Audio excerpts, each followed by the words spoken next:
Hey, I'm getting ready to sand this basement. Like I said, it's about 13 sheets.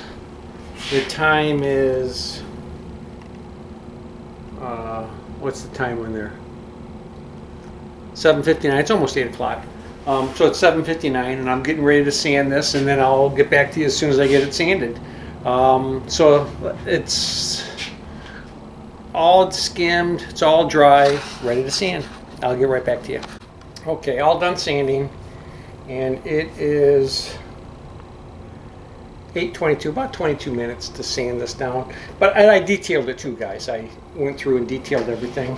I noticed when I do things by hand like this, when I'm doing all of these angles and stuff by hand, I do have to take my piece of sandpaper and I have to kind of run it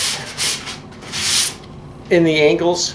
Now when I'm doing it with the tools and the angle box and everything else, I usually don't have to touch the inside angles at all, maybe in the corners and things, but the most part it's done really nice. But when I do it by hand, I end up with a little bit of stuff right there in the angle that I have to take it out with this sandpaper. So, but I've done that.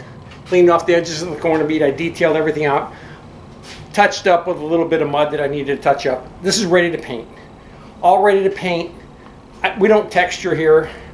We just put 2 coats of paint on, done, you know.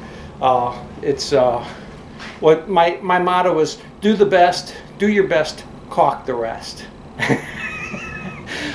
A friend of mine said, 1 foot equals 11 inches plus caulk.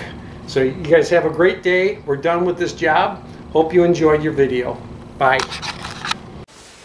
Hey, I'm just coming to you and saying, if you really like these videos, subscribe. And if you really like these videos, share them with somebody else. I also wanted to bring to your attention, I'm coming out with a product. It's called the Drywall Doctor First Aid Kit. It's going to have everything you need in here to do patches, repair work, holes in walls, broken corner bead. So you buy the repair kit, you log in, you follow the instructions to repair all of that stuff, and when you're all done with this, this is a lunch pail. It's an insulated lunch pail, so you can bring it to work. It'll have a little thing in here like this that you can mix mud in, and when you're done you can carry sandwiches in, and once you clean it, of course. But I think it was a great idea, and it's going to be called the Drywall Doctor First Aid Kit. I'm going to have it on Patreon really soon. I need support in order to put this together so I can market it and get it out there. So if you could help support me on Patreon, I would really appreciate it. You guys have a great day.